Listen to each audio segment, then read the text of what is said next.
आपुलाल तुम्ही करारे स्वहित, आपुलाल तुम्ही करारे स्वहित, आपुलाल तुम्ही करारे स्वहित।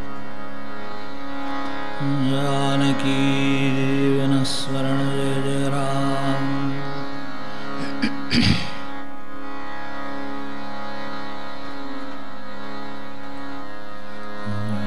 कृपेणे मुखी नामयेते शब्दे जयांजा समाधान टिकते, या ब्रह्मचैतन्य दयानिधीते साष्टांगमी वंदे एकाग्रचित्ते। सद्गुरुनाथ महाराज की जय।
वस्तू आपल्याजवळ खूप दिवस असली, वर्षानुवर्ष असली, म्हणजे ती आपल्याला माहिती आहे असं वाटतं, परिचित आहे, कळते,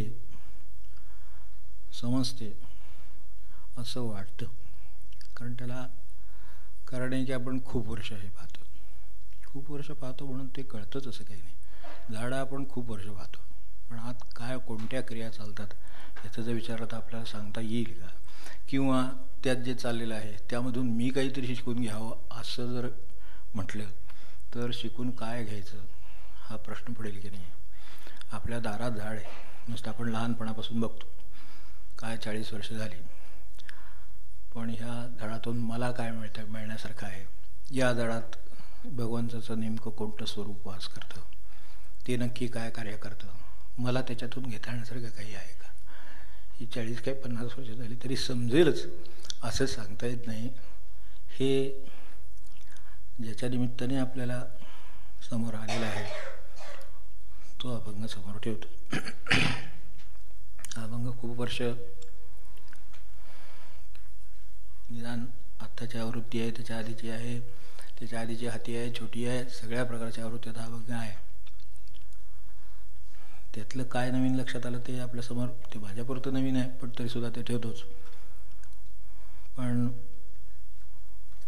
त्याचा अर्थ तो आपल्यात उतरला होता, आपल्याला माहिती आहे, त्याचा आपण योग्य तो वापर करून घेतलेला आहे असं म्हणता येत नाही. जसं अनेक वर्ष ते बरोबर आहे, अनेक वर्ष ही आवृत्ती आपल्याबरोबर आहे, वेगवेगळ्या स्वरूपात आहे.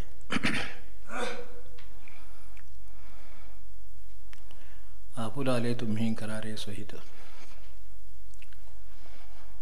आता संतांच्याकडे गेल्यानंतर जसं उत्तम ठिकाणी गेलं तर तिथल्या जे काही आपल्याला मिळेल ते उत्तमच असतं. त्यासाठी उत्तम ठिकाणी गेलं तर हेच मिळेल. तसं संतांच्याकडे गेलं तर आपल्याला जे कल्याणाचं आहे तेच मिळेल. हां, ते आपल्याला पटेल न पटेल, आपल्याला त्यापेक्षा वेगळं काही करावं वाटेल, ह्या गोष्टी आपल्या आहेत, पण त्यांच्याकडून मिळेल ते कल्याणाचंच मिळेल. आता त्यात माझं कल्याण आहे किंवा नाही वगैरे माझ्या काही कल्पना, ते आपलं आपलं काम आहे, आपण त्यानुसार करावं, त्याचा अनुभव आपल्याला येईल. आपल्याला आपलं कल्याण असेल तर आपण करून घेऊ, तेही भगवंतानी स्वातंत्र्य आपल्याला दिलेलं आहे, तर काही हरकत नाही. पण त्यांच्याकडे गेल्यानंतर कल्याणापलीकडे काही मिळणार नाही. तेव्हा आणखीन दुसरा एक भेद की अनेकांना असं वाटतं की त्यांच्याकडे गेलं की आपलं कल्याण झालं, गेलं की कल्याण नाही झालं. ते म्हणतायत इथं आल्यानंतर कल्याण कसं करावं हे कळेल, केलेलं प्रत्यक्ष पाहायला मिळेल फार तर, पण आपुला आले तुम्ही करारे सोहित.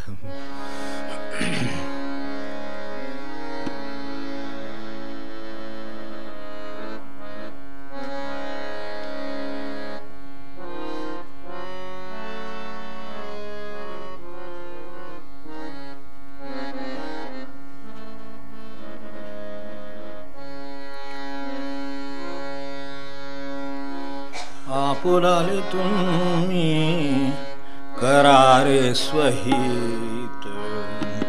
आपुलाले तुम्ही करारे स्वहित.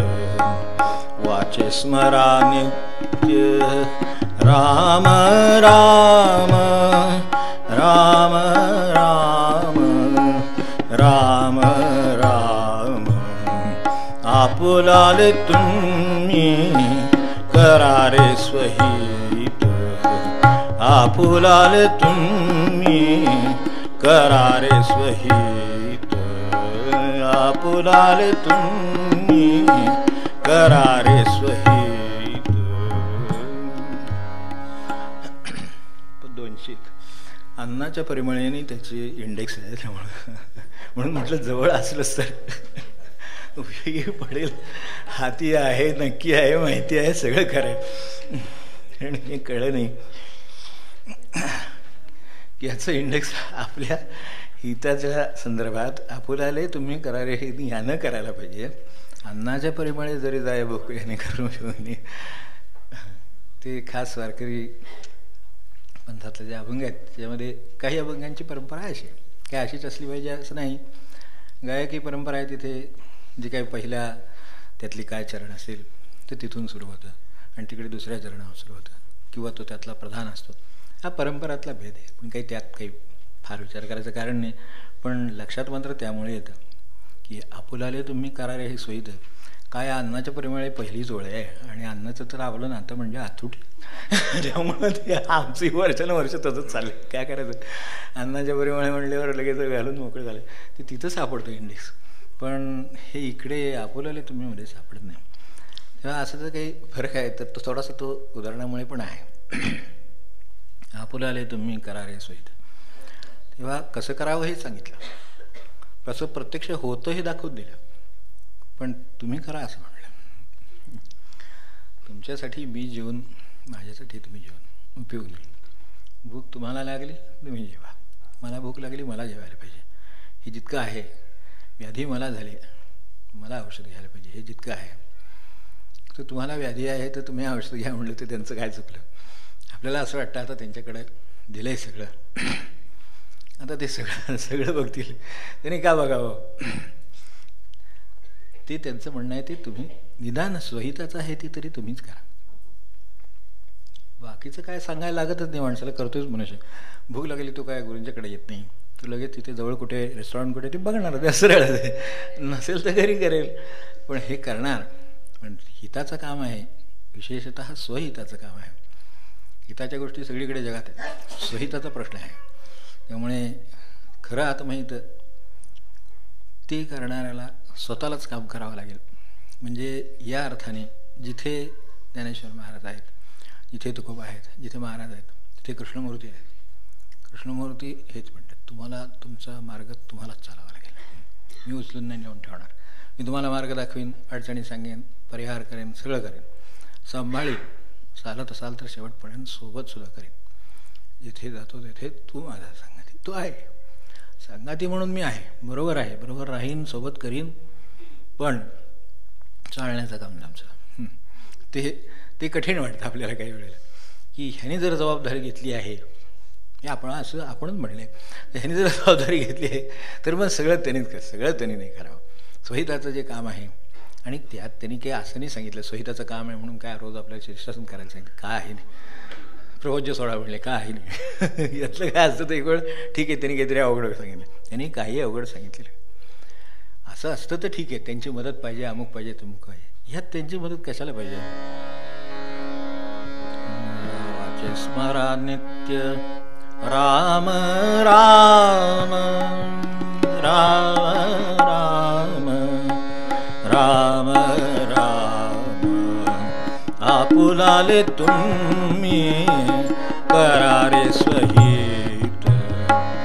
आपुलाले तुम्ही करारे स्वहित. वाचे स्मरा नित्य राम राम राम राम राम राम आपुलाले तुम्ही करारे स्वहित. आपुलाले तुम्ही करारे स्वहित. आपुलाले तुम्ही करारे स्वहित.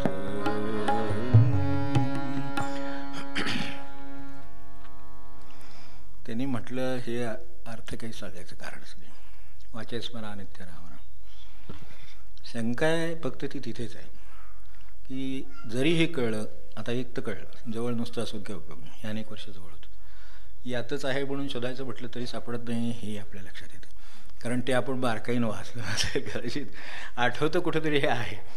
मग ती शोधाशोध केल्यावर लक्षात येतं की या ठिकाणी नाही, इथं आहे. जेथे जे ठेविले नसे जे मिळते का कुठे काही, जेथे जे ठेविले नसे ते जिथे ठेवलं आहे तिथेच मिळेल. तर हे आता आपल्याला हिथं तुम्ही करारे, आता यात तुम्ही करारे सोहित, ह्यात काय कळायला अवघड आहे तसा विचार केला तर ज्याची त्याची धडपड सुरू आहे, रोज उठून काय काम जे सुरू आहे ते सगळं हितासाठी सुरू आहे, स्वतःच्या माझं कल्याण व्हावं. आता शेवटी त्याचं कल्याण होतं हे सोडून द्या, कारण काय शेवटी काय राहत नाही, हात कचू नाही आहे. त्याने हिरा सो जन्म गवायो हे जे काय आहे ते का म्हणलं गेलं असेल, तर शेवटी हातात काही राहत नाही असं लक्षात येतं. हातात नुसते सातबारे असून उपयोग काय मला सांगा? जेवायला का उपयोग येतो? काही नाही. हातात पद आहे, सत्ता आहे, पदवी आहे, खायला का उपयोगी आहे? नाही. त्या अर्थाने साधं जीवनातलं पोटपाणी भरायला उपयोगी पडत नाही. तर आत्महिताचं किंवा स्वहिताचं काय करावं? मग ते बघून असमाधान जास्त होतं, समाधान होत नाही. उलटं जर फार साठवलेलं असलं ना तर बघून बघून शेवटी असमाधान व्हायला लागतं, कारण त्याचा उपयोग काही करता येत नाही. पहिल्यांदा ज्या पदार्थाची गोडी आहे तोच म्हातारपणी केला गेला तर त्यानं नुसतं केलं आहे यानंच अस्वस्थ व्हायला होतं, कारण पुढं खाता येणार नाही. आपण खातो म्हटलं तर मुलंही खाऊ देणार नाही. बरोबर आहे की नाही? त्यांचं बरोबर आहे. ते म्हणणार आम्हाला नेस्तराचे, तुम्हाला त्रास होतो नंतर. आपल्याला काही नवीन अनुभव नाही, तर तुम्ही खाऊ नका म्हणणार, ते तुम्ही जीव नका म्हणणार. हे केला आहे पदार्थ म्हणजे असं शेवटी सगळं आहे, सगळं केलं आहे, पूर्वी आनंद घेतला आहे, सगळं खरं आहे, पण तरीसुद्धा शेवटी ते सुद्धा आपल्याला उपयोगाला येत नाही. त्यामुळे हित कशात आहे? मी जे आजपर्यंत करीत आलो किंवा आताही करतो आहे, पुढे माझा काही विचार आहे, ते सगळं सोहिताला कितपत पूरक आहे. म्हणून सोहित शब्दाचा उलगडा आपल्यासमोर नेहमी असावा की खऱ्या अर्थाने आपलं हित कशामध्ये आहे. ज्यांना कळलं त्यांना कळलं. बाकीचे सगळे प्रपंचाचं सगळ्यांना कळतं, नसलं कळलं तर व्यवस्था आहे, त्यात कळतं की हे एवढं काय अन्न पाणी खावं लागतं, काय नोकरी करावी लागते, पैसे मिळवावे लागतात, 4 लोकांचा चांगलपणा घ्यावा लागतो, काय जे व्यवहाराचं असेल ते सगळं हळूहळू बघून बघून सुद्धा माणसाला कळतं. पण हित हे भगवंताकडे किंवा संतांकडे गेल्याशिवाय हित कशात हे कळत नाही, कारण ती वरवर मांडून ठेवलेली नाही आहे, ती अंतर्गत आहे, समाधान अंतर्गत आहे, ते बाहेर नाही मांडून ठेवलं. त्यामुळे तिथं बघून नाही कळत. काही वेळा जर संतांच्या चरित्रामध्ये गेलं तर लक्षात येतं, अरे इतके प्रसंग यांच्यावर आहेत, त्यांना काय झालं नाही, निवांत आहेत, शांत चित्ताने पाण्यावर उलटे पोहतात लोक. तसे सरळ पोहणार तर ठीकच आहे, तो एक पोहणार आहे, पण खरा पट्टीचा आहे तो उलटा पाण्यावर पडलेला असतो. काय बघितल्यावर आनंद वाटतो. ज्यांना येतं त्यांना त्याचा अनुभव प्रत्यक्ष आहे. तर उलटा पडलेला आहे, का हालचाल दिसत नाही, पाण्यात ज्याला येत नाही पोहायला त्याला पहिल्या 2 पावलातच तो मागं फिरतो, म्हणून तो राहू दे, एक वेळ नाही आला तरी चालेल. इतकी जीवाची भीती वाटेल अशी परिस्थिती जिथं पाण्यात पाऊल टाकताना असते, तिथं उलटं पडून त्या पाण्यावर राहतात नदीत बसलेलं माणूस म्हणजे काय असेल. तर तसं त्यांचं त्यांच्या आयुष्यात दिसतं. त्यांना एवढ्या प्रतिकूलता, काय आजारपणं, काय लोक, काय सगळ्या प्रकारचं असून ते निवांत आहेत. त्यांच्यासमोर काम आलं की ते इतक्या उत्साहानं लागतात की जणू काय ह्यांना सगळं अनुकूलच आहे आणि म्हणून हे कामाला लागले. आपल्याला सगळं अनुकूल असलं तरी काम करा म्हटलं तरी आता करू का नको, जमेल का नाही, मला होईल का नाही, मला आत्ताच उठले झाले, जागरणच झालं, अमुकच झालं, काय माणसाची अडचण. त्यांच्यासमोर अडचण केव्हा आहे, कधी तुम्ही काही घेऊन जा. हे काय आहे तर ह्यातलं स्वहिताचं त्यांना मूळ साधलेलं आहे. त्यामुळं आपलं देहाचं करण्याने आणि आजूबाजूच्यांचं करण्यानंच हित होते अशी कल्पना आहे, ती जी की पुढे फोल ठरते. पण आता तेवढी वर्ष निघून गेलेली असतात, ती कुठून परत मिळवायची त्याचं अकाउंटिंग नाही करतात, मागं नाही येतं ऑर्डर. एकच गाडी आयुष्याची अशी आहे जिला रिव्हर्स गिअर नाही. बाकी अनेक प्रकारच्या गाड्या निघाल्या, मॉडेल निघाली, रिव्हर्समध्ये सुद्धा करायचे 2 गिअर असतील, पण इकडे एक सुद्धा नाही. तिला फक्त फॉरवर्ड, ते सुद्धा त्याच क्रमाने तुम्ही बदलू पण शकत नाही. ह्या गाडीचा गिअर बदलता येत नाही, अशी एकच आयुष्याची गाडी आहे.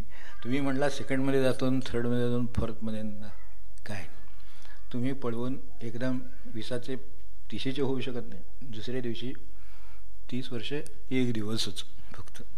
सेकंड टाकला थर्ड टाकला तर काय उपयोग नाही. त्याचं काय होण्याची काहीही व्यवस्था नाही. म्हणजे ज्या गतीनं ते चालणार त्याच गतीनं चालणार, मागं येणार नाही. म्हणजे जे गेलं ते गेलंच, गेलं ते कायमचंच गेलं, असं फक्त आयुष्यच आहे बघा. गेलं ते कायमचंच गेलं. व्यवहाराचं नाही, याच्यामध्ये फरक हाच आहे. व्यवहारामध्ये गेलं, घर गेलं, दार गेलं, गाडी गेलं, आमकं गेलं, तमकं गेलं. मनुष्य पुन्हा कष्ट करतो, परत सगळं बघतो. आधी 10 एकर तर पुन्हा 12 एकर, 1 गाडी तर 2 गाड्या, हे करू शकतो मनुष्य. मागं जाऊन त्याला ते परत मिळवता येतं. यातलं मिळवता येत नाही आणि मिळवता येत नाही हे लक्षात येत नाही, त्याला काय करायचं. हे परत मिळवता येणार नाही. परमार्थ करायची वेळ फक्त एकच, ती म्हणजे आजच. परमार्थाला उद्या नाहीच आहे, कारण उद्या जर असता तर मग सगळ्यांनी उद्याच केला असता. संतांना सुद्धा लगेच उठून तंबोरी घेऊन बसायचं काय कारण आहे? ते बसलेत ना तिथं, तंबोरा घेऊन बसले त्यांना काय कारण आहे? एक तारीख घेऊन कशाला राम राम राम राम म्हणत बसले असते.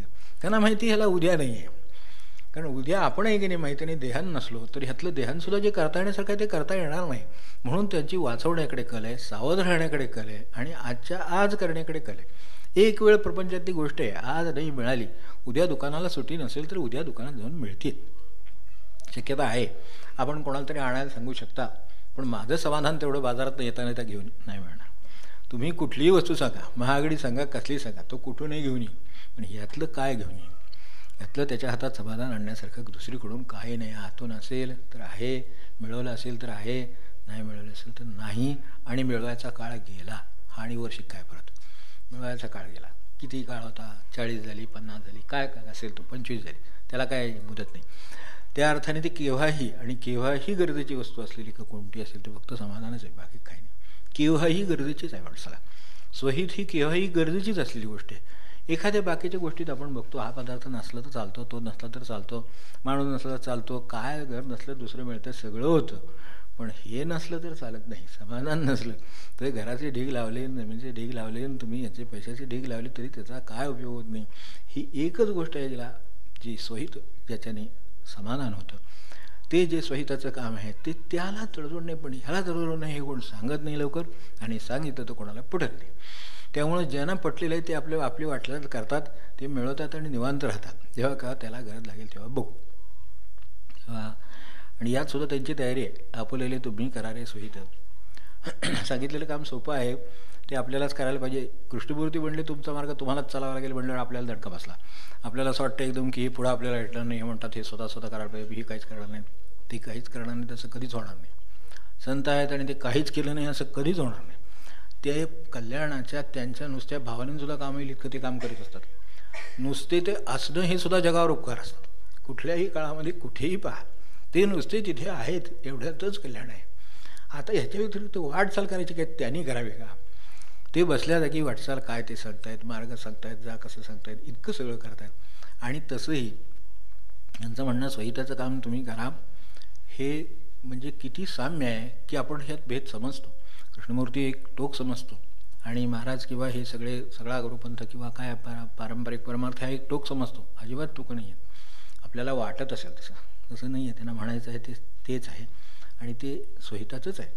मार्ग तुम्ही आपुलाले तुम्ही, आता त्याने आपुलकीनं आपल्याला मान देऊन जसं म्हटलं, you have to do your own work असं म्हणल्यामुळे कदाचित आपल्याला ते लागलं असेल. आपण आपलं हित करून घ्या म्हटल्यावर जरा बरं वाटलं असेल. मराठीमध्ये बहुवचन आहे, आदरार्थी वगैरे आहे. लहान मुलगा जरी झाला तरी सुद्धा आपण एवढं कराल का असं आपण बाळाला म्हणू शकता की नाही. ही एक मवाळपणा हा एक वैशिष्ट्य भाषेमध्ये आहे. क्या आप कर सकते हैं असं म्हणू शकतो, हे वैशिष्ट्य आहे इकडे भाषेमध्ये. तिकडे ते नाही आहे. यू म्हणजे कुत्रा यूज, तुम्ही यूज, वडील यूज, आई यूज, पिटी यूज, तबला यूज, सगळे यूज काय असं आहे नाही. पण तसं आपण म्हणतात आहे खूप, आपण जगाच्या मागे आहोत असं वाटेल कोणाला तरी, त्यामुळे ते फार श्रेष्ठ आहे. तर इथे त्यांनी कृष्णमूर्ती असल्यामुळे त्यांनी म्हटलं you have to do your. You have to do म्हटल्यावर आपल्याला वाटतं की हे काय करणार नाही वगैरे, तसं काही नाही. ते जे सांगतायत ते सत्य आहे आणि तेच तुकोबाने सांगितलं, तेच माऊलीने सांगितलं आणि कोणी काय वेगळं नाही सांगितलं. फक्त एक करतात, काही वेळेला थोडासा फरक आहे याच्यामध्ये, करतात तो, आणि ते करणारे सुद्धा संतच करतात, बाकी कोण नाही करत. बिडकर महाराज म्हणले ना, तुमचं प्रपंच तुम्ही एक वेळ तुम्ही करा, तुमचा परमार्थ मी करतो म्हणले. उलटं सुद्धा करणारे लोक आहेत, करायची तयारी आहे त्यांची, ती नीट करा. कोण सांगणार आपल्याला? यातली दुसरी बाजू सुद्धा सांगणारे लोक. तुमचा परमार्थ नाही, परमार्थ हा तुम्ही, तुमचा प्रपंच आहे ना त्याची काळजी मी घेतो, तुम्ही करतो. तुम्हाला काय प्रपंचात कमी पडलं आहे, पैसा कमी पडला, ठीक होईल व्यवस्था, तुम्ही करा, पण परमार्थ करा ना. आता पैसा काय कमी नाही म्हणून हा निवांत बसून राहिला घरी आणि त्यांनी काय पगार आणून पोच करावा का खात्यावर जमा करून तुम्हाला मेसेज पाठवावा, ते नाही जावणं. म्हणजे हे खरं आहे, पण तरीसुद्धा ते करायला तयार आहे. तर त्याच्यापेक्षा तरी किती खाली यायचं परमार्थासाठी. आता ते म्हणले ते तेवढं तर तुम्ही करा, मी हे प्रपंचाचं तुमचं बघतो. तुम्हाला नोकरी मिळत नाही, ठीक आहे देतो. तुमच्या शिक्षणात अडचण आहे, मी दूर करतो. तुमचं अमोग राहिले ते करतो, सगळं करतो. फक्त तुम्ही तेवढं रामराम म्हणा, त्यात नाही भर आहे.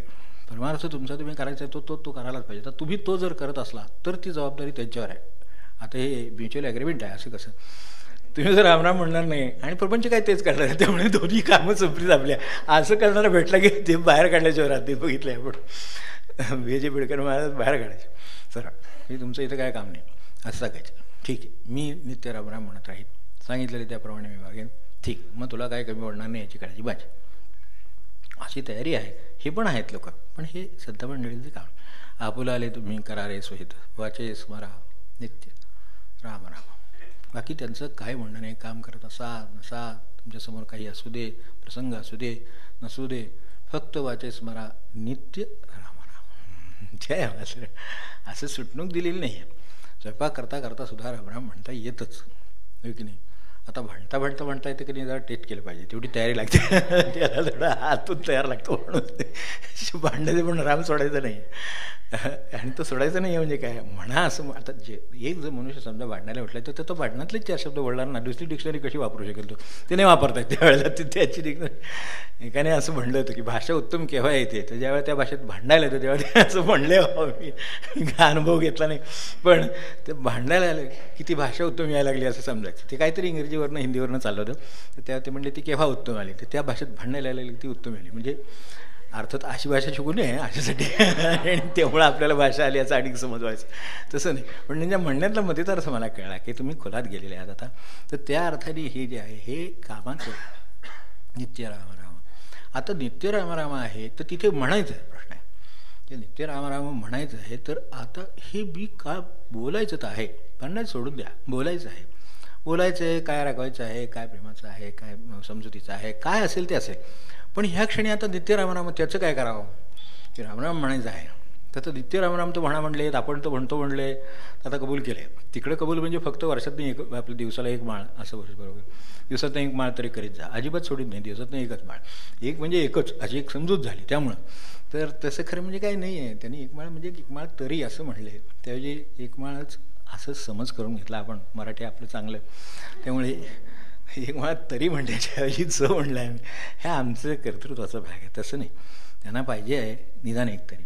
तर तसं आता इथं वाचेस बरा नित्य काय आहे, नित्य कसं जमणार. आणि त्यांचे काय होतं, परमार्थ शंकेनंच वाया जातो बराचसा. पारायण हातात घ्यायचं झालं, तडील जाईल की नाही, तडील जाईल की नाही. अरे ज्याचं पारायण करतात त्याला काही त्याची काळजी असेल. 24 तासात सुद्धा तडील जातं. ज्ञानेश्वरी हातात घेतली तर 24 तासात पूर्ण होते. आपल्या इथं अनुभव घेणारे आहेत मंडळी. तर 24 तासात सुद्धा ज्ञानेश्वरी पारायण होऊ शकतं. आता 9000 व्या त्या आपल्याला भाषा त्यावेळेची येत नाही. पहिलं जरा ऐकलेलं असतं गाण्यात बिण्यात कुठेतरी, म्हणून थोडेसे शब्द बरे वाटतात. आणि नंतर जे सुरुवात होती ते सगळं आनघडू आवाघडू सगळं एकदा आले की काय आपली गाडी पुढे सरकार असं वाटत नाही. काय होतं ना, असं होतं आपलं तरी होतं. मग ते कधी 9000 व्हायचे आणि 7 सप्ताहात करा म्हणतात आणि 7 दिवसात नामुकंत. अडचणी काय आमच्यासारखे हे नाही, म्हणजे तिथले काय म्हणून तज्ज्ञ म्हणून, तर असं तज्ज्ञ अडचणीच्या विषयात तज्ज्ञ आपल्यासारखं कोण नाही. आपले म्हणजे आपल्याने आपले कोण, तर कोण नाही. ते पारायण तडील जाईल की नाही शंका झाली. आणि त्यामुळं काय होतं, ते पारायणच राहतं. आता त्याला समजा 8 दिवसात 1 अध्याय तडील जाणार असला तर 1 अध्याय तरी जाईल ना. म्हणतो एक काय समास अध्यायाची रचना आहे समजा, तरीसुद्धा समजा तर त्याच्यातले काय 20 दशक 200 समास, ठीक आहे. 200 मधला 1 तरी आज वाचतो, 1 तरी होईलच का नाही. मग तेवढ्याने तरी आपण आता सगळा अख्खा पेपर वाचतो, त्याच्या आत नक्की एक त्यातला एक समास फक्त एवढा तरी तडील जाईल की नाही. मग ठीक आहे, मग आज समास वाचेल आणि मग पेपर वाचेल. एवढं केलं तरीसुद्धा हे होईल. आणि पेपरसुद्धा ते वाचून देतील, इतके जलद समास घेतील तुमच्याकडनं वाचून, काय अडचण नाही. काय समजा तिकडच्या 100 वेळा तेवढ्या वाचून घेतील आणि मग पटकन काय करायचं ते काम करून टाकतील तुमचं, ते पण आहे. पण तरीसुद्धा आधीच शंका त्याची की ही आता समजा जेवणाचं ताट वाटले, सगळे चांगले पदार्थ आहेत, जातील का नाही जातील का नाही म्हणून बसलं काय एवढं सगळं चांगलं केलं, एवढं वाढलं, हे केलं, पुन्हा ते वाढायला उभे राहिले, तर आता हे जाणार का आपल्याला असं नाही वाटत. तो म्हणतो काय जाईल तेवढं जाईल, इतकं छान केलं, सुरुवात तर करू भाऊ. न्याय एक ठेवावा ना, न्यायच आहे ना शेवटी.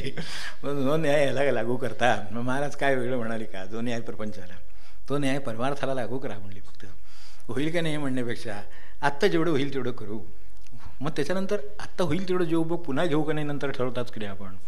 मग तसंच आपण जर ठरवतो तर मी इथं काय अडचण असावी.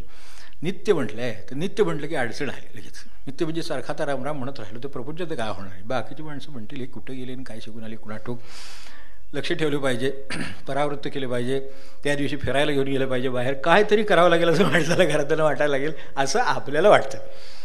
प्रत्यक्षात त्यांना तसं वाटतं की नाही कोणात ठोक 2 तास तिकडे जाऊन आले रामराम म्हणत बसले ना घरात समजा घरच्यांना खरोखर रिलीफ होईल म्हणतील ही अशी जागा मिळाली इतकी वर्ष मी सांगून बघितलं असा विसावा काय मिळाला नाही घरी आपल्या आपल्या कामात राहिले आले की आपल्याला मी म्हणत नाही चांगल्या शब्दात म्हणतो त्रास द्यायला म्हणून तर आपल्याला त्रास द्यायला सुरू आल्याबरोबर त्याच्यापेक्षा आले त्याच ह्याच्यात दादा ते शांतपणे बसले आपले देवासमोरावर म्हणतात आपली कामं चालली ती तासभर तशीच चालली किती आनंदाची गोष्ट आहे खरं म्हणजे असं पण होऊ शकेल होणारच असेल तर असं पण होऊ शकेल पण नित्य म्हटलं की शंका आहे ते नित्य राम राम अशक्य नाही आत्ता आपण बसलो इथं समजा एक 10 मिनटं झाली 15 मिनटं झाली आपला नित्य श्वासोच्छ्वास चालूच आहे की नाही का आपण लक्ष देऊन का केलं आहे तेव्हा कुठेतरी त्या पातळीवर गेलं तर नित्य चालायला काही हरकत नाही आता ही पातळी मला गाठता येणार नाही ह्याबद्दल करायची मला शंका आहे असू शकेल पण म्हणा हे जे काय वाचे स्मरा काय म्हटलंय तेवढं जरा बारकाईने बघितलं म्हणजे झालं तर वाचे स्मरा म्हटले म्हणजे म्हणा म्हटलं कुठे आहे त्याने वाचे स्मरा म्हटले स्मरण वेगळं आत्ता या क्षणी सगळं ऐकत असलं तरी आपल्या सगळ्या नातेवाईकांचं स्मरण यादीनिशी आपल्याला सांगता येईल की मला सांग कोण अगदी चुलत मावस काय सगळे असतील ते सगळे अगदी घरातले आई सगळं आपल्याला सांगता येईल तर ते स्मरण अगदी असं ठेवलेलं आहे की इकडे बोलता बोलता सुद्धा दुसऱ्या कामाची आठवणून मनुष्य जातो तो ते बोललेलं चालू असताना त्याला कामाची आठवण कशी होते एक साधा प्रश्न आपण विचार करून बघितला तरी चालेल की बोलतोय मनुष्य आणि एकदम त्याला कामाची आठवण होते जरा 2 मिनिटात आलो काय फोन करून येतो काय करून येतो कोणा काय सांगून येतो पाणी घेऊन येतो काय त्याचं असेल ते हे त्याचं बोलणं चालू असताना त्याला कामाचं बोलत नाही आहे त्याचं वेगळं काम चालू आहे ते चालू असताना त्याला दुसऱ्या कामाची आठवण कशी होते ती स्मरण आहे मग स्मरण जर आहे तर असं स्मरण आपल्याला इतर वेळेला सामान्य माणसाला आपापल्या इतर गोष्टींचं असतंच बोलता बोलता तहान लागली मनुष्य पाणी पितो की नाही त्यावेळेला त्याला काही तो पाणी म्हणत का बोलत असतो त्याच्याबरोबर तो जर पाणी म्हणत बोलायला लागला तर तो थांबेलच कशाला आधी एक पाणी देईल आणि निघून जाईल का काय पुढं उद्भवलं तर पुन्हा आपण तिथं होतो असं नको कारण पाणी करत होते असं लोक म्हणतील त्याला आणि हे गेले असं व्हायला नको एवढं करेल पण तो काय पाणी म्हणत नाही तो त्याच्याबरोबर कामाचं बोलतोय बोलता बोलता त्याला तहान लागते त्या तहानेचं स्मरण कोणी दिलं ते स्मरणाच्या ठिकाणी आहे म्हणून ते उपयोगी पडतं आता स्मरण करणं शक्य आहे स्मरण ठेवणं शक्य आहे स्मरण करावं लागत नाही स्मरण राहतं माणसाला तहानेचं स्मरण राहतं शरीराच्या भुकेचं स्मरण राहतं हे स्मरण राहतं ना मग तसं भगवंताचं जेव्हा ते स्मरण राहील तर ते नित्य शक्य आहे कारण कामही आपली नित्य आपल्याला स्मरतात नित्य आठवतात तर रामसुद्धा नित्य आठवू शकेल तेव्हा नित्य वाचे स्मरा नित्य राम आता वाचे स्मरा कशासाठी वाचा आहे तुम्ही म्हणाल वाचेने स्मरा म्हटल्या वाचा काय आपल्याकडे एकच आहे का मनातल्या मनात आपण किती रागवतो तेव्हा कोणकोणते शब्द वापरतो आठवून बघा कोणावरही राग आला समजा एखाद्याचा तर मनुष्य बाहेर काहीही बोलत नाही कारण काही वेळा काही करू शकत नाही म्हणून बोलत नसेल कोण समोर आहे त्याच्यावर अवलंबून असतं ना तर रागावं का नाही ते मग त्यावेळेला जे काय म्हणत येतं त्यावेळेला जे काय बोलतो मनुष्य ती कुठल्या भाषेत बोलतो ती वाचाच ना शेवटी आज तोंड उघडूनच बोललं पाहिजे असं काही नाही आपल्या 4ही वाचांची देणगी आहे त्यामुळं आपल्या मनातल्या मनात मध्यमेत चालेल की मग मध्यमेत सुद्धा तो आतल्या हात तोंड बंद करून त्याच्या मनात जे येतं ते सगळं जर लिहून काढलं तर वाचवणार नाही त्याला पण एवढं त्याच्या मनात येऊन जातं म्हणजे मनातल्या मनात मनुष्य बोलू शकतो तर वाचेनी कुठल्या हे काही म्हटलेलं नाही वाचे स्मरा नित्य म्हटले वाचे म्हणा नाही म्हटलं ना मग वाचे स्मरा नित्य आपण मनातल्या मनात रामराम म्हटलं तो काय म्हणतो दुसऱ्याला कळणार पण नाही एवढं साधन करता येणं शक्य आहे एका नुसत्या ध्रुपदामध्ये एवढं आहे की आपल्याला काहीही त्याचा विषय न करता आपल्याला रामराम म्हणायचं तर मनातल्या मनात म्हणता येतं पण अडचण मनातल्या मनात आहे एवढं तरी दाखवून दिले ते उरलेल्या अभंगात आहे करायचं आहे ते बरोबर आहे पण हे कसं करावं आणि कसं गाठावं वाचे स्मरण तर राहिलं पाहिजे तारेचं स्मरण का राहिलं तर निसर्गाने व्यवस्था ठेवली आहे म्हणून राहिलं भुकेचं स्मरण करायला निसर्गाने ठेवलं म्हणून राहिलं तसं हे आपल्याला निसर्गाने ठेवल्यासारखं नाही आहे थोडंसं आपलं काम आहे ते सगळीच कामं जर दुसऱ्याची आपण करायची असली तर त्यांनी कशाला जागावं नाही का सहज म्हणायचं तर त्यांनी कशाला जगायला पाहिजे त्याला जगायला दिलेलं आहे त्यार्थी त्याला काहीतरी काम असलं पाहिजे ना मग ते त्याला ठेवलेलं आहे तर त्याला हे सगळं रामराम म्हणायला त्याला वाचाही दिलेली आहे आणि त्याला मोठ्याने म्हणायचं नसलं तर त्याला मध्यमेत म्हणायलाही दिलेलं आहे त्याच्याही हात ते जाईल तर स्मरणात जाईल आणि त्याला आठवण येतेच रामाची आठवण वेगळी ज्याला करावी लागत नाही ना त्याची साधना झालीच की आणखीन काय ज्याला रामाचं स्मरण मूर्ती पाहिल्यावरच होतं त्याची सुरुवात असेल कदाचित ती मूर्ती त्याला काही न बोलता आठवत असेल तर त्याच्या पुढे गेला असेल आणि ती कायमच लक्षात असते आणि तो व्यवहारात असतो असं असलं तर मग आणखीन पुढे झाला तर असा पुढे जावा असं त्यांना वाटतं म्हणून वाचे स्मरा नित्य कारण वाचे म्हणलं तर अडचण आहे तुमच्या लक्षात येईल मनुष्य वाचेनं म्हणेल ते करीलच असं नाही आणि ते त्याला अभिप्रेत आत असेलच असं नाही. आपण आत एक बाहेर एक प्रपंचात म्हणतो ना, तसं आहे ते. प्रपंचात आत एक बाहेर एक आहे. बाहेर तो किती मवाळ गोडीचं काय बोलत असला तरी त्याच्या मनात काय आपल्याला सांगता येत नाही, याच्यावरनं कळतं ते. तेव्हा वाचे स्मरा नित्य, वाचेने सुद्धा स्मरणात राहील यासाठी वाचा वापरा. ते स्मरणात राहील. उद्या मला राम आठवून द्यायची गरजच नाही, राम आठवतोच, काय पांडुरंग आठवतोच. काही करायला निघालं, काही बोलायला निघालं, काय पहिल्यांदा त्यांचं स्मरण होतं. असं ज्याचं झालं त्याचं झालंच काम. काही करायला निघालो की एकदा स्मरण होतं. आणि यासाठी आधी अभ्यास एक करावा लागतो, की आधी काही करायचं झालं तरी स्मरण करायचं आहे हे त्यांच्याकडून शिकून घ्यावं लागतं. ते कसं करतात ते बघावं लागतं. त्यासाठी सत्संगामध्ये मनुष्य जातो. तिथे त्याला ते केलेलं दिसतं आणि मग त्याचं काम सुरू होतं बाकीचं. असा अभ्यास करायला लागेल की मग लक्षात येतं की हा आपल्याला अभ्यास घरी करता येण्यासारखा आहे. त्यांनी तेच म्हटलं, आपुलाले तुम्ही स्वरण सोयीत. इथं बसून किती वेळ करेल. घरी बसून ज्याला जमलं, घरी ज्याला करता येतं, कुठेही असला तरी करता येतं, त्याला खरं करता येतं.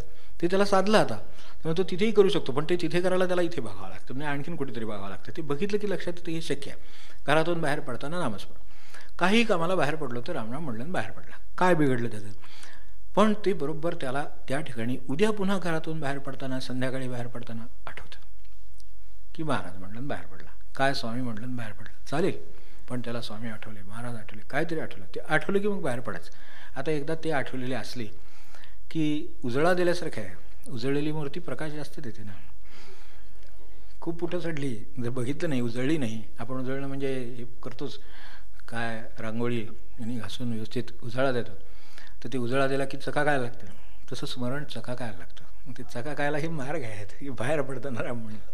ऑफिसमध्ये जाताना, आत जाताना, प्रवेश करण्यापूर्वी आपल्याला काही कोणी बंदी केली आहे का, आपण मोठ्यानं म्हणतोय का, वाचेनं स्मरण करतो. दारात आले नाही राम राम वगैरे म्हणतात, तिथे भिक्षा आहेत. त्यांना वाटतं त्या स्टाफ आहे का कोणी कोण वाटतं. जे रघुवीर समज म्हटलं दारात जर जाऊन म्हणलं तर वॉचमनचं एक क्षणभर तंबू ते हातातले का असे बंदूक वगैरे काय काठी लाठी ठेवून तो बघायला लागायचं, काय झाले आज साहेबांचं, काय झालं का, काय झालं, असं कसं काय झालं, एकदम म्हणायला लागले. असं होईल म्हणून वाचे स्मरा नित्य. आज जाताना जे रघुवीर समर्थ म्हणले, महाराज म्हणले, स्वामी म्हणले आणि आधी म्हणले, म्हणजे मनातल्या मनात म्हणले. वाचे स्मरण, वाचेने स्मरण केलं आणि आत गेले. आता ज्यादा जाताना आत स्मरण करून आत गेला आहे, त्याच्या व्यवहारावर सारखा भगवंताचा चकचकीत झाला आहे तो, त्यामुळे प्रकाश पडणार. मग त्याला आतला व्यवहार करताना सतत भगवंताच्या प्रकाशाचे सहाय्य आहे. कसलाही व्यवहार आला की ते करू का नको हे तिथं ठरणार, कारण त्याच्या प्रकाशात ठरणार. जो चकचकीत केला आहे त्या रामाच्या, त्या पांडुरंगाच्या, त्याच्या प्रकाशात ठरणारा व्यवहार करणार की नाही ते बरोबर ठरेल, यासाठी ते स्मरा. मग आता हे स्मरा आहे, हे आपल्याला कुठे लावू नये अशी जागा आहे, कुठेही लावू नये अशी, म्हणून तो संबंध नामस्मरणाचा समास त्याच्यात आहे. काहीही उठता बसता काय जे सगळी यादी दिलेली आहे, तेव्हा कुठल्याही यादीत कुठल्याही ठिकाणी त्याला हे शक्य आहे. म्हणून वाचे स्मरा. फक्त आता वाचेच्या स्मरणाशिवाय स्मरण राहत नाही, म्हणून स्मरा वाचन. जर समजा आपल्याला स्मरणच राहायला लागलं आणि वाचेचीही गरज नसली तर नुसता रामसुद्धा बसच आहे. की आता मूर्ती समोर उभी आहे, पांडुरंगाची आहे समजा, तर आपल्याला पांडुरंग म्हणल्यानंतरच जर तो पांडुरंग आहे किंवा तसं स्मरण होत असेल तर म्हणा, नसेल तर पांडुरंग समोरच आहे. पुसणे सांगणे ध्वनी नाही, तसं काही त्याला नाव देणं काही करणंच नाही. नाव काही देऊ, मला अनाम्या नावे ठेवी ती, हे त्यांना का म्हणावं लागलं. तर ठीक आहे, हाही एक मार्ग आहे की नाव ठेवून त्याला पांडुरंग म्हणून का होईना, विठ्ठल म्हणून का होईना, राम म्हणून का होईना वेगळा ओळखावा. काहीतरी आपल्याला अधिक ह्याचा असेल, अनुकूल असेल, प्रेमाचं असेल तर त्याचं पूजन करता यावं म्हणून भेद केला. नाही तर भेद तिथं काही नाहीच आहे. आणि वाचेचंही तिथं काही काम नाही आहे. तिथं प्रत्यक्ष रामच आहे, तिथे प्रत्यक्ष पांडुरंगच आहे. तर नमस्कार करताना वेगळं काही म्हणावंच लागत नाही त्याला. आणि पाहिल्यावरही हा वेगळा सांगावं लागत नाही की हा राम आहे का पांडुरंग आहे का आणखीन काय सांगावं लागत नाही. म्हणजे वाचेची गरज आहेच असंही नाही. पण जोपर्यंत ते तिथं स्मरलं जात नाही, जोपर्यंत टिकत नाही तोपर्यंत आहे. म्हणून वाचे स्मरा नित्य राम राम. तर तसं म्हटलं तर हे म्हणून आपण मोकळे होऊ शकतो. पण म्हटलं तर काम भरपूर आहे. आपल्याला आले तुम्ही कराय सोयी, तर ते कशात आहे तर वाचे स्मरा नित्य राम राम यात आहे. आता ह्याच्यातले फरक लक्षात घेतले तर आपल्याला काम भरपूर आहे. प्रतिक्षणी काम आहे, प्रतिक्षणी श्वास आहे, तसं प्रतिक्षणी काम आहे. आणि ते काम आनंदाचं आहे. कारण सर्वात माझं सोयीत कशात असेल तर या नामात आहे. एकदा नाम उरलं की बाकीचं काही उरत नाही, हे खरं. आणि नाम उरत नाही, फक्त नाम उरलं आहे असं असलं तर बाकीचं काही उरत नाही. पण नामाबरोबर अजून काही उरलं तर ते पुरवावं लागतं नंतर. मग वापुराले तुम्ही करारे स्वहित आपुलाले तुम्ही करारे स्वहित वाचे स्मरा नित्य राम राम राम राम राम राम आपुलाले तुम्ही करारे स्वहित आपुलाले तुम्ही करारे स्वहित आपुलाले तुम्ही करारे स्वहित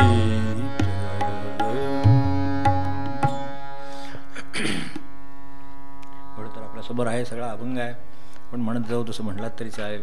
आपुलाले तुम्ही करारे स्वहित वाचे स्मरा नित्य राम राम. समजून घेतलं आहे आणि मग म्हटलं आहे असं जर असेल तर काहीतरी बरोबर घेऊन जात आहेत, नाहीतर अभंगाची चालच राहील. ते नाही, त्याच्याबरोबर काय करायचं होतं ते पण राहील, फरक काय आहे ते पण राहील, काय करीत होतो ते पण राहील, काय करायला हवं ते पण राहील, की झालंच आपलं काम. आता जे काय करायला हवं होतं ते लक्षात आलं, त्याप्रमाणे सुरुवात केली की जसं औषधाचं प्रमाण हळूहळू हळूहळू जसं जसं पुढे पुढे जाईल, जसे जसे औषध घेतल्याचे दिवस जातील पुढे पुढे, तसं तसं तसा आजार हळूहळू कमी होत जावा आणि निघून जावा, तसं होणार. मग ह्याची व्यवस्थाच ही आहे. त्यामुळे आपुलाले तुम्ही करारे स्वहित असं म्हटलं.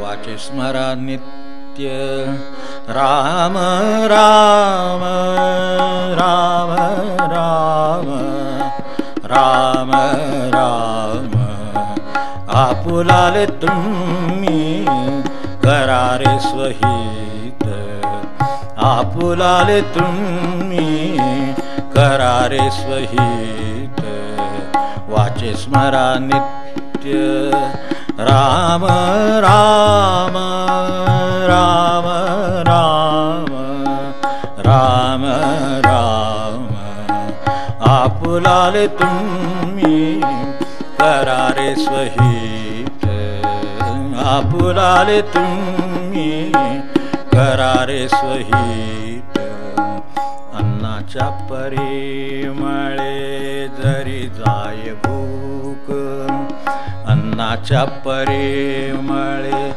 जरी जाय भूक तरी काहे पाक घरोघरी घरोघरी घरोघरी अन्नाच्या परिमळे जरी जाय भूक तरी काहे पाक घरोघरी घरोघरी घरोघरी आपुलाले तुम्ही करारे स्वहित आपुलाले तुम्ही करारे स्वहित वाचे स्मरा नित्य राम राम राम राम राम राम आपुलाले तुम्ही करारे स्वहित आपुलाले तुम्ही करारे स्वहित आपुलाले तुम्ही करारे स्वहित.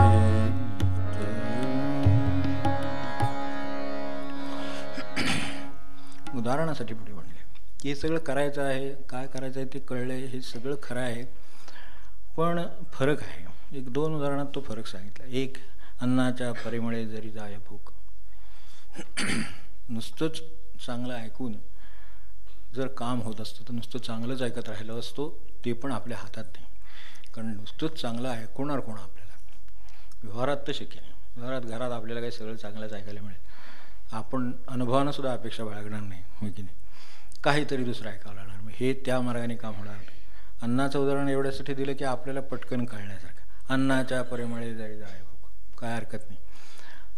आपल्याला घरात अगदी बसल्या जागी सुद्धा शेजारच्यांच्या घरी आज तळणी आहे की नाही, इथं बसून आज भजी दिसत आहेत, आज अमुक दिसते असं वाटते.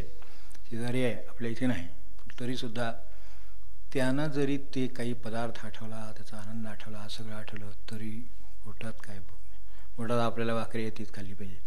आपण केलं नाही आहे ते. अन्नाच्या परिमळे जरी जाय भूक, जर अशी जर जात असती आणि नुसते जर हे नुसत्या परिमळाने, ते खूप चांगला शब्द येऊन त्यांनी आपल्यासाठी वापरला, ते कुमुदिनी जाणे काय परिमळ वगैरे, ते फार माऊली वगैरे यांचं काम आहे. ते एकदम वर बघायला गेलं की टोपी पडते आपली. तेव्हा इथं कसं आहे, अन्नाच्या परिमळे आपल्याला त्यांनी आपल्यापुरतं समजेल असं सांगितलं. अन्नाच्या परिमळे हे कुठल्याही स्वयंपाकाच्या नुसत्या वासाने जर माणसाची भूक भागत असती तर घरोघरी कशाला करायला लागला असतं स्वयंपाक म्हणून. अगदी अर्थाने विचारलंय, जागा करूनही विचारलंय, कसं आपण म्हणाल तसं अन्नाच्या परिमळानं. आणि त्यातही पुन्हा बारकावा आहेच त्यात की तरी काय पाक घरोघरी, आपल्या आपल्या जागी आपल्या आपल्या घरी. तिथं पदार्थ मस्त आहे, मसालेदार आहे, इथंच कळलं मसालेदार आहे. अहो बरोबर आहे. आपल्याला त्याचा त्या अर्थाने काही उपयोग आहे का? भात घेऊन आला म्हणून आता काही जेवायची गरज नाही. भरपूर चांगल्या स्वादिष्ट अन्नाचा स्वाद मिळालेला आहे. फक्त त्याचं पोट भरलं तर काही वेळा नुसतं म्हणतो मनुष्य, नुसत्या वासानंच पोट भरलं, पण नंतर येऊन जेवायला बसतो आणि डबल जेवतो त्याचे कारण पोटात गेल्याशिवाय त्याचं काय समाधान आहे. तेव्हा परमार्थ मुरल्याशिवाय समाधान नाही. ऐकण्यात आनंद आहे, परिमळ आहे, त्याचा तर आनंद आहे. प्रेमळाने माणसाला आठवण झाली की नाही, चांगला पदार्थ आठवलं की नाही, बरं वाटलं की नाही, सगळं वाटलं, पण तरीसुद्धा भूक भागली का म्हणलं तर नाही हो. समाधानाची भूक साधन केल्याशिवाय भागत नाही. काय करणार, त्यांचं आहेच असं. समाधानाची भूक आहे, तिला प्रत्यक्ष जेवल्याशिवाय जसं भुकेचं काम होत नाही, ती भागत नाही, तसं म्हणून विचारलं तरी काय पाक घरोघरी. कुठेही अन्नपदार्थ रोज शिजवायचं चाललंय. सकाळी अगदी 8 वाजल्यापासून 12 वाजेपर्यंत कुठूनही जरी फिरून आलं तरी संध्याकाळी दुपारी आला की मनुष्य निवांत झोपला पाहिजे. खरं म्हणजे अन्नाच्या परिमळे भूक जात नाही. आल्यानंतर आमटीभातच होतं वाटतं, त्या आमटीभातच असलं तरी खावा लागेल. कारण त्याच्यात जे मला प्रत्यक्ष भूक भागवण्याचं सामर्थ्य आहे ते त्या परिमळात, ते परिमळात फक्त जागृती करण्याचं सामर्थ्य आहे. जागृत केलं की हे होऊ शकतं, ते होऊ शकतं, असं आहे तसं आहे, असं असतं तसं असतं, हे सगळं कळलं. याला अगदीच परवा म्हटलं तसं शिरा उपीट नाही तर पोहे, पलीकडे काय माहीत नाही. त्याने एखादं समजा जर असं बसायला जर काहीतरी ऐकलं तर चौकशी करेल, रेसिपी विचारेल, काहीतरी करेल, मग तिथं पुन्हा त्याला तेही मिळेल. आनंदाची गोष्ट आहे. पण हे नुसत्या परिमळानं होण्यासारखं काम नाही. पुन्हा त्या रेसिपीप्रमाणे त्याला काही ते करावंच लागेल परत. नुसतं ते मासिकात वाचून का जमतं का, पुस्तकात बघून का पोट भरतं. मग काय तिथं काय करा, बेम पाऊंड मिळून काय लिहिलं असेल त्याप्रमाणे वाचलं की सगळं छान छान, चला आता पाणी प्या, उठा, नाही जमत. आपल्याला ते सगळं ते करावं लागतं उद्योग. आणि मग कधीतरी तो हातात बसला म्हणजे मग मनुष्य कधीही करू शकतो, हे बरोबर. पण प्रत्यक्ष ते शिजवल्याशिवाय नाही. तरी काय पाक, नाहीतर मग स्वयंपाकगृह हा विषयच राहिला नसता. परिमळ तर काय कुठेही असेल, स्वयंपाकाच्या वेळा असल्या म्हणजे झाल्या. उगाच 3 वाजता फिरून काय उपयोग होणार नाही. आला तर चहाचा वास, याच्यापेक्षा काही नाही, होय की नाही. मग जर परिमळाची वेळ आहे तर त्यावेळेला नुसतं फिरून आलं तर माणसाचं पोट भरलं. तसं एखाद्या विशिष्ट ग्रंथ ऐकला किंवा एखाद्या काही सत्संग ऐकला किंवा कुठेतरी आनंदाची गोष्ट ऐकली की बरं वाटेल. पण प्रत्यक्ष जर ते मला स्वतःला तो आनंद हवा असेल तर त्यांनी जे काय त्यावेळेला केलं ते मला करायला लागेल. हां, नेमानं माणसाची भूक कमी होते. आपल्याकडे गुरुदेवांचं म्हणणं आहे ना, जसं नाम वाढत जातं तसं हळूहळू इंद्रियांची ओढीच मुळात कमी होतात. त्यामुळे ते अन्नाची ओढसुद्धा थोडी कमी होते. माणसाला कमी अन्न पुरतं, कमी अन्नावर चालतं असं नाही. कमी अन्न पुरतं, कारण ते कमी जेवढ्या त्याचा नेहमीचा आहार आहे तेवढा घेतल्यानंतर त्याला जी भूक भागते, त्याच्या शरीराचं जे पोषण होतं तेच थोडं कमी अन्न खाऊन सुद्धा त्याची भूक भागते आणि तेवढंच पोषण होतं. कारण उरलेलं पोषण नाम करतं. तेव्हा नामात ते सामर्थ्य आहे. पण ते तेवढं घेतलं तर, नेम तसा झाला तर, नेम घेतल्यानंतर त्याला जेवायची इच्छा झाली नाही, ती का झाली नाही आणि तसाच तो राहू शकला आणि कलकलता न त्रास होता, तर नामबरोबर तिथपर्यंत जाऊन पोचलं की त्याने निदान त्याच्यातलं जे अन्नाची गरज आहे ती कमी केली. आणि ते त्याला काही करणं शक्य आहे. कारण अन्नसुद्धा नामसुद्धा ते अन्नसुद्धा नामच आहे शेवटी. ते भगवंताने आपल्याला सोपं करून दिलं आहे की ह्याला हे जमेल सध्या, कधीतरी नामावर राहणं जमेल, असं ते क्रम आहे त्यांचा. तेव्हा अन्न काही हे नाही आहे. म्हणून अन्नम न निंद्यात जे व्रत सांगितलं ते एवढ्यासाठी उपनिषदाने सांगितलं की बाबा त्याला काही निंदा करू नका, तेही भगवंताचं स्वरूप आहे. कारण जीव जन्माला घातला तर तो जगला पाहिजे, वाढला पाहिजे, याच्यासाठी त्याला अन्न पाहिजे, म्हणून शिजवून ठेवलं आणि ते त्याला अन्न या रूपाने दिलं आहे. तर ते अन्न देत आहे, पण ती अन्नम तसं आहे. ते अन्न आपल्याला मिळतं, आपण खातो ते, आणि ते आपल्याला खातं. त्यांनी फोड केलेली आहे, उपनिषदात व्यवस्थित फोड केली आहे, विनोबाने व्यवस्थित सांगून ठेवलेलं आहे, लक्षात ठेवा. ती अन्न म्हणजे आम्ही अन्न खातो असं नाही, अन्न आम्हाला खात असतं ही लक्षात ठेवा. आदित्य निकडे आहे ना, तर तो रोज देतो, बरोबर आहे, पण घेऊन पण जातो. एक दिवस देतो तुम्हाला. दहा म्हणजे देणे, बरोबर आहे, पण आम्ही घेणे आपल्याला असं वाटते की ह्या देत चालला आहेच, बरोबरच आहे. आजचा दिवस ते उजाडलं म्हणून तो मिळाला आपल्याला, हो की नाही. अगदी आजचा धरलात तरी आजचा दिवस नाम घ्यायला मिळाला, सत्संगाला मिळाला, आनंदाला मिळाला, अभंगाला मिळाला, सगळा मिळाला. हा त्यांनी दिला म्हणून मिळाला, पण आज संध्याकाळसाठी तो घेऊन गेला जाताना. आता उद्या हा नाही मिळणार, उद्या एक कमी झालेलं आहे आणि असं आहे ते. त्यामुळे तो देतोच, जात ते आहेच, पण त्याच्याबरोबर घेऊन पण जातो, परत घेणार, परत घेणे. त्यामुळे तो मागे तो एक घेऊन जातो, एक देतो आणि एक दिवस तुमच्या आयुष्यातला घेऊन जातो. आता एक दिवसाचं तुम्ही जर काही चीज केलेलं असेल तर दुसऱ्या दिवशी तुम्हाला त्याचा अनुभव येईल. ठीक आहे, आपण एक पाऊल पुढे गेलो. हा अनुभव यायला ते जे काय एक दिवस होता, तो ज्याच्या लक्षात आले की हा दिला आहे पण हा घेऊन जातो आहे, हे ज्याच्या सावधानता आहे त्याला जमेल. तर असंही तरी काही पाक घरोघरी बनले, एवढ्यासाठी की अन्नानं काम होणार, त्यांना माणसाचा जीव राहणार, चांगल्या तऱ्हेनं तो टिकेल, जगेल, हे सगळं खरं आहे.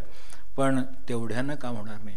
घरी स्वयंपाक तो आहेच, तो करावाच लागेल.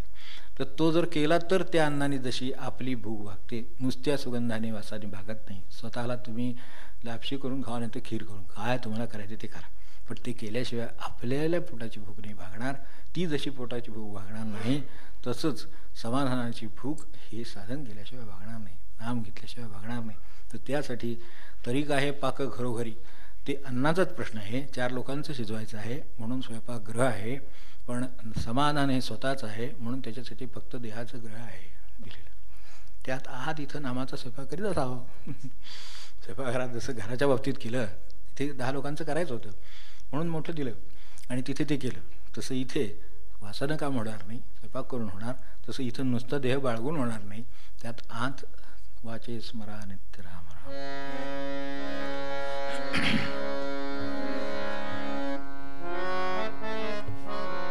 राम राम राम राम राम. आपुलाल तुम्ही करारे स्वहित, आपुलाल तुम्ही करारे स्वहित, वाचे स्मरा नित्य राम राम राम राम राम राम. तुम्ही करारे स्वहित, आपुलाल तुम्ही करारे स्वहित. अन्नाच्या परिमळे जरी जाय भूक, अन्नाच्या परिमळे जरी जाय भूक, तरी काहे पाक घरोघरी, घरोघरी, घरोघरी. अन्नाच्या परिमळे आपुलाल तुम्ही करारे स्वहित, आपुलाल तुम्ही करारे स्वहित. देखोनी जीवन जरी जायतान, देखोनी जीवन जरी जायतान, तरी काहे साठवण घरोघरी, घरोघरी, घरोघरी. आपुलाल तुम्ही करारे स्वहित, आपुलाल तुम्ही करारे स्वहित. देखोनी जीवन जरी जायतान, देखोनी जीवन जरी जायतान, तरी काहे साठवण घरोघरी, घरोघरी, घरोघरी. आपुलाल तुम्ही करारे स्वहित, आपुलाल तुम्ही करार स्वहित, आपुलाल तुम्ही करार स्वहित. एक अन्नाचं बोलले आणि दुसरं उदाहरण बोलले, देखोनी जीवन जरी जायचा ना. पाणी नुसतं बघून जर समजा तहान भागत असती तर मग घरी माठ आणि डेरे ठेवावे लागले नसते आपल्याला. टाक्या कशाला ठेवायला लागल्या असत्या एवढ्या, ते पिपं भरून ठेवायला लागतात पाण्याची. ती काही लागण्याची गरज नाही. कुठेही पाणी दिसतं आपल्याला, दिसलं की तहान भागली, जीव शांत झाला, चालला प्रवासाला. नाही जमत. प्रवासाला निघालं तरी वॉटर बॉटल बरोबरच पाहिजे. पाटीत काय पाणी मिळणार नाही का आपल्याला. पण समजा मध्येच तहान लागली तर, मग मध्येच जर गरज लागली तर आपल्याबरोबर देव हवा ना. म्हणून तो साठवलेला हवा. वॉटर बॉटल कशाला पाहिजे. इथून जाणार कोरेगाव नाही तर कुठेतरी इथे गोंधळ, तेवढ्यात इकडे एक वॉटर, इकडे वॉटर बॉटल काढीन जायचं. मनुष्य आहे, त्याला काय कोण. आणि अगदी अशी वेळ आली तर कोणाला तरी पाणी विचारतं देतात. अपरात्रीचा अनुभव आम्ही घेतला आहे प्रवासात सुद्धा. देतो कोणीतरी. एखाद्याकडे आपलं संपलं आणि एखाद्याला खूप तहाण्याची सवय असते, काय असतं, किंवा प्रसंगाने लागली, उन्हाळा असेल, काय असेल, तरीसुद्धा साठवणं घरोघरी हे जसं आहे तसं आपल्याबरोबर मनुष्य पाणी साठवतो. आणि पाणी नाही साठवलं तर बरोबर नाही. पाणी बरोबर पाहिजेच. तर ते बरोबर पाहिजे, कारण तहान केव्हा लागेल सांगता येत नाही. आणि या दोनमध्ये आपल्याला फरक लक्षात आला असेल तर इथं साठवणं म्हटलं आहे आणि तिथं स्वयंपाकगृह म्हटलं आहे. आपल्याला समजा भूक लागली तर आपण अर्धा तास नाही, तासभर सुद्धा काढू शकतो आणि मग जेवू शकतो. पण तहान लागली तर निभत नाही माणसाला. हां, तेव्हा त्या दोन गरजामध्ये सुद्धा फरक आहे. म्हणून दोन त्याच्यासाठी कडबी घातली की उभा थोडा फरक आहे. अन्नाचं काम आहे तर तिथे थोडा वेळ थांबल्याने नंतर होईल, तासाभरात होईल. आत्ता भूक लागली पण तासाभराने होणार आहे. याच्यावर सुद्धा मनुष्य राहू शकेल. स्वयंपाक लागेलच, स्वयंपाक करावा लागेलच, पण तासाभराने केला तरी चालेल, अर्ध्या तासाने चालेल. पण इकडे मात्र तसं चालणार नाही. पाण्याच्या बाबतीत पाणी म्हटलं की माणसाला, आणि मग खरं एकदा जर पाण्याची आठवण झाली आणि जर तहान लागलेली असते, निभत नाही. इतका वेळ तहान लागली नव्हती, पण एकदा तहान शब्द ऐकला की सुद्धा तहान लागते इतकी, आणि ती निभत नाही. अन्नाचं नुसतं चर्चा झाली तरी सुद्धा काय फार वाटत नाही, कारण माहिती असतं चालतं तेवढं, आणि खरोखरच लागतही नाही तशी भूक. तर हे देखोनी जीवन जरी जाय तान, असं का पुन्हा अन्न आणि पाण्यामध्ये असं का म्हणलं असेल. आपण विचार करून बघा की अन्नाने मनुष्य जगतो, हे बरोबर आहे, पण खरा जगतो तो पाण्यावर जगतो. मनुष्याचं अन्न तुटलं तर फार काळजी वाटत नाही, पाणी तुटलं की संपलं. पाणी शेवटी काय घालतो मनुष्याला, पाणी शेवटी एक चमचाभर पाणी जाऊ दे म्हणतो. कारण का शेवटचं एवढं एकच जीवनातलं आहे की त्याला जे जगवू शकतं. अजूनही पाणी जाते तोपर्यंत आशा आहे जीवाची. अन्न जात नसलं तरी चालेल, नंतर जाईल, पण पाणी जात आहे ना, ठीक आहे. कारण पाण्याच्या ठिकाणी म्हणूनच त्याला जीवनच म्हटलेलं आहे सगळं. ते गेलं की जीव गेला. त्यामुळे जीव नाहीच नंतर. जीवन शिल्लक राहत नाही. पाणी नाही म्हटलं म्हणजे जीवन नाही.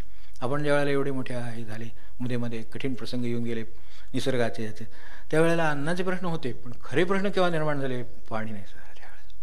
टँकर का पुरवायला लागले तर त्याच्यावर मनुष्य जगणार. एक वेळ 2 ग्लास पाणी पिईल आणि 2 तास काढेल तो एक वेळ, पण त्या क्षणी त्याला पाणी म्हणजे पाण्याशिवाय दुसरं तडफडून मनुष्य जातो. पाणी नसलं तर तडफडून जाईल, अन्न नसलं तर तडफडून जाणार आहे. होईल, तडफड होईल, थोडा वेळ थांबावं लागेल, अगदी प्राणकंठाशी येतील, पण एक घोटभर पाणी त्यावेळेला पाहिला तर पुढे अर्धा तास काढेल परत. तेव्हा पाणी हा अंतिम गोष्ट आहे. तर त्या अर्थाने, आणि जी गोष्ट अंतिम आहे ती अशी अर्ध्या तासानं चालणार नाही, म्हणून साठवणं हवी असं म्हणले. इकडे स्वयंपाकघर हवा असं म्हटले, इथे साठवण पाहिजे म्हणले. कारण साठवण पाहिजे म्हणजे आधीपासूनच ते तिथं असलं पाहिजे, तर तुम्हाला तहान म्हणल्याबरोबर जे लगेच लागणार ते हजर पाहिजे. म्हणजे हे आपल्या त्या ह्याच्यासारखं आहे, परीक्षेसारखं आहे. आदल्या दिवशी रात्री ते नाही, त्याच्यात शक्यता नाही आदल्या दिवशी रात्री सगळं कव्हर करीन वगैरे, ते नाही होण्यासारखं. साठवण लागेल अभ्यासाची, मग वेळेला ते आपल्याला ते बरोबर जिथं जायचं आहे तिथं. आता तुमचे 75 आहेत, तुम्ही रात्रभर आणखीन काही कष्ट घेतलेत, योग्य दिशेनं तुम्हाला कळलं, बरोबर कष्ट घेतले, ते 75 होतील, 70चे ते बरोबर आहे, 80 होतील. पण मुळात एकदम मी आता आज रात्रीत बसतो आणि वर्षभर तिकडे काही केलं नव्हतं, साठवण नसेल तर परीक्षेतसुद्धा पास होता येत नाही. तर इथे हे जीवनाच्या परीक्षेत नामाची किंवा साधनेची साठवण असल्याशिवाय होणार. तिथे वाचे स्मरा नित्य का, तर नित्य ज्यांनी केलेलं आहे. आपल्याकडे पाण्याची साठवण असते. आपल्याकडचं पाणी दिवसभरात एक समजा काय बॅरल आहे पाण्याचं आणि भरलं आहे समजा, तर ते दिवसभरात त्यातनं काय तुटीनं काढलं आहे, काय ह्यांनी भांड्याने काढलं आहे, जे वापरून काढलं आहे त्यांनी काढलं आणि अर्धं बॅरल राहिलं. तरी मनुष्य दुसऱ्या दिवशी सकाळी पुन्हा आणून ते भरून ठेवतो. भरलेलं असलं म्हणजे बरं. एखाद्याने विचारलं तुम्हाला पाहूनच लागलं, अजून एक दिवस थांबला तरी तुम्हाला पाव जर हे लागतंय तर एक 2 दिवस काही शांत राहायला हरकत नाही. नको म्हणतो ती रिस्क नको. तिथं रिस्क आहे पाण्याची. इथे एकदम साठवण कायम भरलेलंच पाहिजे. त्यामुळे पाण्याची पातेली सगळी भरलेली पाहिजे. काय जे असेल ते अर्ध रिकामं झालं तर अर्धा आणून दुसऱ्या दिवशी भरतो. आपल्या दिवसभरात अर्धच लागत आहे, काय हरकत नाही. पण जे लागतं आहे ते तिथं कायमच पाहिजे. मला अर्ध लागत असलं तरी पूर्ण भांडच भरलेलं पाहिजे. आणि जर थोडं कमी होणार असेल तर परत आणून तो भरणार आहे. आणि ते बरोबर आहे, कारण भरलं असेल तर वेळेला. कारण माझं ठीक आहे, पण दुसरं माझ्याबरोबर कोणी कोणीतरी आहे, किंवा माझीच परिस्थिती कदाचित अशी होऊ शकेल की मला अन्न गेलं नाही दिवसभरात आणि भूक किंवा ताण सहन होत नाही झाली, तर त्यावेळेला पाणी जे काम करेल ते अन्नसुद्धा करणार नाही. अन्नामध्ये आणि पाण्यामध्ये सुद्धा दोन्ही तितकीच सारखी असली तरीसुद्धा गरजेच्या दृष्टीनं थोडा फरक त्याच्यामध्ये आहेच. मुळात अन्नाला शिजवणं आहे, प्रक्रिया आहे, काहीतरी आहे, वेळ आहे. आपल्याला थोडं चालतं वेळ दिला तरी पाण्याच्या बाबतीत काही नाही. आणि पाण्याच्या बाबतीत काही नाही, फक्त म्हणजे खरोखरच काही नाही. एक गिळायचे कष्ट आहेत. पाणी खाली गेला की तहान भरून आली. अन्नाला चावायचे कष्ट आहेत, वेळ लागतो. बरे असलं सगळी अवस्था तर ते चावलं जातं, नाहीतर मग तेच आपल्याला आणखीन एकदा मिक्सरमधनं काढून खायला लागतं ना. म्हणजे तिथे काहीतरी प्रक्रियेचा प्रश्न आहे. इथे प्रक्रिया काही नाही. पाणी घोट घेतला की गिळला की संपलं, जीव शांत झाला. तेव्हा जीव शांत करण्याचं सामर्थ्य या पाण्यामध्ये जास्त आहे, म्हणून त्याची साठवण लागते. तिकडे नुसतं स्वयंपाकर लागतं, इकडे साठवण लागते. ती साठवण म्हणजे हे आपलं वाचे स्मरा नित्य. वाचे स्मरा नित्य. राम राम राम राम राम राम. आपुलाले तुम्ही करारे स्वहित. आपुलाले तुम्ही करारे स्वहित. वाचे स्मरा नित्य. राम राम राम राम राम राम. आपुलाले तुम्ही करारे स्वहित. आपुलाले तुम्ही करारे स्वहित. अन्नाच्या परिमळे जरी जाय भूक. अन्नाच्या परिमळे जरी जाय भूक. तरी काहे पाक घरोघरी घरोघरी घरोघरी. अन्नाच्या परिमळे जरी जाय भूक. आपुलाले तुम्ही करारे स्वहित. आपुलाले तुम्ही करारे स्वहित. देखोनी जीवन जरी जायतान. देखोनी जीवन जरी जायतान. तरी काहे साठवण घरोघरी घरोघरी घरोघरी. आपुलाले तुम्ही करारे स्वहित. आपुलाले तुम्ही करारे स्वहित. देखोनिया छाया सुख न पवीरे. देखोनिया छाया सुख न पवीरे. जवन बैसीले तया तळी तया तळी तया तळी. आपुलाले तुम्ही करारे स्वहित. आपुलाले तुम्ही करारे स्वहित. हित तरी होय गाता ऐकता. हित तरी होय गाता ऐकता. जरी राहे चित्ता दृढ भाव दृढ भाव दृढ भाव. आपुलाले तुम्ही करारे स्वहित. आपुलाले तुम्ही करारे स्वहित. तुका म्हणे होसी भावेची तू मुक्त, तुका म्हणे होसी भावेची तू मुक्त, काय करसी युक्त जाणीवेची, जाणीवेची, जाणीवेची, आपुलाले तुम्ही करारे स्वहित, आपुलाले तुम्ही करारे स्वहित, वाची स्मरा नित्य राम राम राम राम राम राम, आपुलाले तुम्ही करारे स्वहित, आपुलाले तुम्ही करारे स्वहित, आपुलाले तुम्ही करारे स्वहित. जसा पहिल्या दोनमध्ये थोडा फरक सांगितला. थोडा वेळ चालेल, थोडं ग्रह चालेल, हे चालेल, सगळं करायला वेळ मिळेल, तहानेला वेळ नाही, साठवणच हो. म्हणून जर समाधानाची आपल्याला तहान खरोखरच, आणि ती लागतेच, समाधानाची तहान नाही, सुखाची ओढ नाही असं माणूस नाही. प्रपंचात सुखाची ओढ असेल, पारमार्थिकदृष्ट्या टिकणाऱ्या समाधानाची ओढ असेल, ती त्याला आहेच. त्या दोनमध्ये जसा फरक सांगितला तसा ह्या तीन कडव्यामध्ये देखोनी या छाया सुख न पविजे. नुसते तिथे आपण घामेघूम झालेले आहोत, धारा गळतायत, सगळं आहे, जीव कसा विचाराय सगळं खरं आहे, आणि तिथं लांब झाड आहे, डेरेदार आहे, सगळं आहे, बाहेर इतकी सावली पसरली दिसते, आपल्यासारखी एक काय 100 जीव त्याच्या तळी जरी बसले तरी जीव शांत होतील. हा सगळा काय जो ताव आहे, तो सगळा उन्हाचा त्रास सगळा निघून जाईल, हे जरी दिसत असलं तरी देखोनिया छाया सुख न पविजे. ती लांब नुसतं झाड बसून झाडांना नाही, जवन बैसीजे ते आथळी, तेवढं अंतर काटावं लागतं. तसं संतांच्याकडे जायला तेवढं अंतर काटावंच लागतं. मग तुम्ही वटवृक्षाखाली बसा, आपले वटवृक्ष स्वामी आहेत, वटवृक्षाखाली बसा, मग निवांत आहे. जवन बैसीजे ते आथळी, तेवढं अंतर देखोनी या छाया सुख न पाहिजे, जवन बैसीजे ते आथळी. तेव्हा ते मला लांबून बघून उपयोग नाही, मला तिथपर्यंत चालत गेलं पाहिजे, तेवढं अंतर काटलं पाहिजे. तीच आपली साधन आहे, की त्यांच्यापर्यंत जाणं हीच साधन आहे. आणि काही साधनाचे स्वरूप नाही. महाराज मजन न्यावे तुमचे गाव असं का म्हणाले बरं? आपल्याला सगळीकडे त्याचे धागे दिसतील.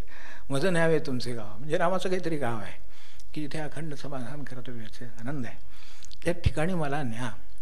मजन न्यावे तुमचे गावा, देखोनिया छाया सुखनं पविजे. हे नुसतं देखोनिया जसं होत नाही, आणि प्रत्यक्ष अंतर काटून तिथे जाऊन जेव्हा त्या वृक्षाच्या तळी आपण निवांत बसावं, तेव्हा जसा ताव सगळा निघून जातो आणि जीव शांत होतो, त्या उन्हाचा सगळा त्रास निघून जातो. तसं हे अंतर एकदा काटलं आणि मनुष्य जाऊन त्या तळी बसला की होतं का? तीच गोष्ट आहे, पण थोड्या फरकाने पुढे आहे. हित तरी होतं गाता ऐकता, हे सगळं आहे. ऐकल्यानं सुख आहे, गायल्यानं सुख आहे, हे सगळं आहे.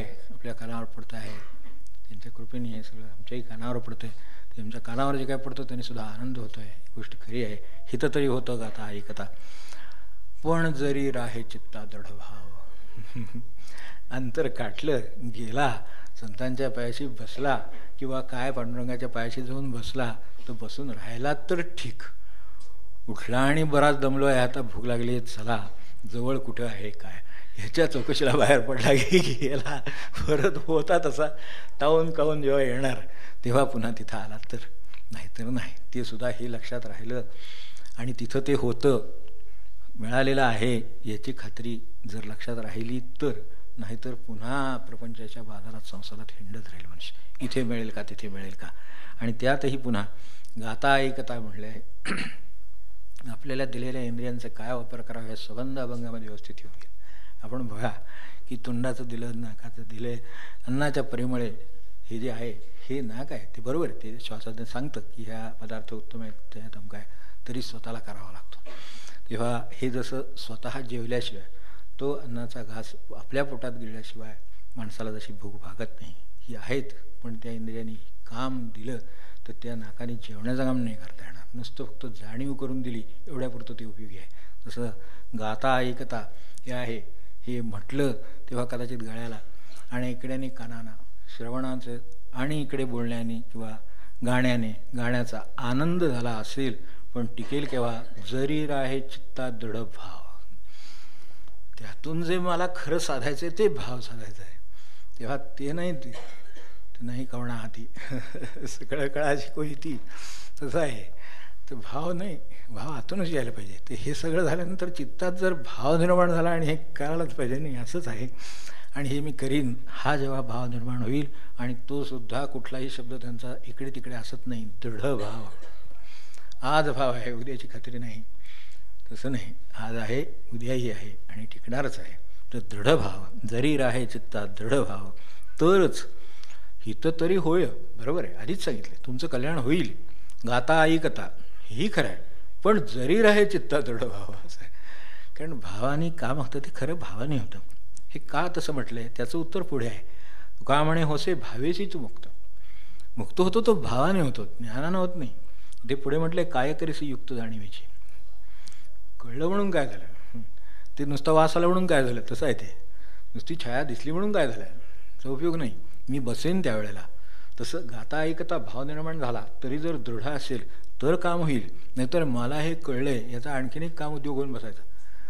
आपल्या गुरुदेवांसारख्या म्हणजे जे अवतारी किंवा त्या दर्जाचे महापुरुष आहेत त्यांनासुद्धा सांगणारे भाऊसाहेब आहेतच ना. आपल्याला कल्पना असेल की भाऊसाहेब हा नेमाला बसत त्यावेळेला आपल्या कानावर आहे, नेमाला बसत त्यावेळेला बाहेर गुरुदेव वाचत बसलेले त्यांनी बघितले. आज जाता जाता खोलीत आपलं ते जाऊन निवांत वाचेस्वरान आहेत ते नामानं, तसं अखंड नामात ते बसलेले. पुन्हा बाहेर येतात तोपर्यंतही बाहेर आपल्या खोलीच्या बाहेर बसलेले. आता आदर आहे, ते वाचता आहे, ते चांगलं आहे, सगळं झालं आहे. तेव्हा एकदा जाता जाता फक्त भाऊसाहेब महाराज फुटलेच. त्यांनासुद्धा थेट म्हणाले नाही, काही म्हणण्याची गरजच नाही. शिष्य तयार असला म्हणजे फार सांगावं लागत नाही. तर जाता जाता फक्त फुटले की दासबोध संपला, तुकाराम संपला, आता ज्ञानेश्वर चालू झाला आहे म्हटले. ध्यान गेले काय बरोबर बोट ठेवलं असतं बारीक ना, की हे संपलं बरोबर आहे. म्हणजे शेवटी काय होईल, वाचन काय करायला वाचन शेवटी वाचनाने काय आतून का समाधान का मिळणार आहे. तिथे जे काय म्हटलं ते तुकारामाने म्हटलं असेल, नाही तर दासबोधात म्हटलं असेल, नाही तर तुम्ही वाचता त्या ज्ञानेश्वरीत असेल, ते जे आहे ते जोपर्यंत ते फक्त हे वाचलं ते वाचलं, त्याचा अर्थ लागला, ह्याचा अर्थ लागला, अमुक झालं तमुक झालं, हे नुसती जाणीवेची काम आहे. हे सगळं ज्ञानाचं काम आहे नुसतं. हे ज्ञान वाढेल पण समाधान वाढणार नाही. नाही तर सर्वात ज्ञानी माणसं ती सर्वात समाधानी दिसली असते. आज अनेक वेळेला आडणी माणसं जास्त समाधानात असते. किंबहुना यातले कोणी काही कसल्या डिग्र्या मिळवण्या काही नाही, आड येत नाही. डिग्री मिळवणी म्हणून माणसाला काही समाधान मिळत नाही असं नाही, त्यांनी मिळवावी, पण मिळवायचा तो भाव आहे हे लक्षात ठेवून ज्यांनी मिळवली त्यांची ती पचली, त्यांना काही लागत नाही त्याचं. पण एरवी प्रत्येक ज्ञानाबरोबर त्याच्यात जाणीवेचा भाव ते जे आहे तो मार्ग तो पक्का होत जातो. त्याला असं वाटतं की मी आणखीन समजून घेतलं, आणखीन कळून घेतलं म्हणजे मग मला आणखीन समाधान मिळेल.